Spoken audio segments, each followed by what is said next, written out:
markuu shahiiday amiirkii mu'miniinta Cuthmaan bin Cafaan, muslimiintu waxay isku raaceen in la qisaaso khawaarijtii dishay Cuthmaan, laakiin waxay isku khilaafeen waqtiga la fulinayo qisaaska. Cali wuxuu dhahay, marka hore waxaan ka fikiraynaa mideynta muslimiinta iyo isku duubka quluubtooda. laakiin Mucaawiya bin Abi Sufyaan uu ka soo horjeestay Cali, wuxuuna diiday inuu la mubaayacado ilaa uu dilo kuwii Cusmaan dilay. Kadib muslimiintu waxay u kala qaybsameen laba koox Cali bin Abi Taalib raacday iyo koox Mucaawiya bin Abi Sufyaan la safatay.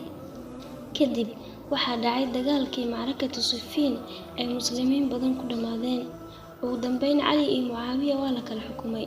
Mucaawiya wuxuu ka talinayay Shaam, Calina wuxuu ka talinayay Kuufa ilaa uu ka shahiiday. maanta oo kale 21 Ramadaan, muslimiintu waxay la mubaayacoodeen Xasan bin Cali, wuxuuna noqday khaliifkii shanaad ee muslimiinta. laakiin Mucaawiya muusan ka qayb galin. kadib Xasan bin Cali wuxuu xukunka uga tanaasulay Mucaawiya sanadii 41 Hijriga. sanadkaasna waxaa loogu magac daray Caamul Jamaaca.